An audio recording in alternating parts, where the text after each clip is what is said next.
зажигалка вечера. Все весело, все это.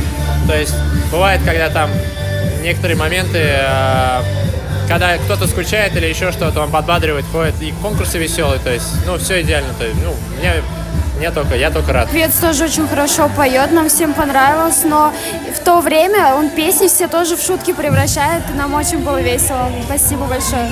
Бик шада, бик матур алып барды, бик күңелле. Этим жырлауын бик яраттык, бик матур жырлай.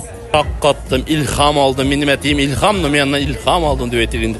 Yok, молодец, чын күңелдән аңа зурдан зур уңышлар. Шушылай ук халыкны шушындай дәрәҗәгә тотырга, шушындай кайф күтәренкелегендә алып барырга.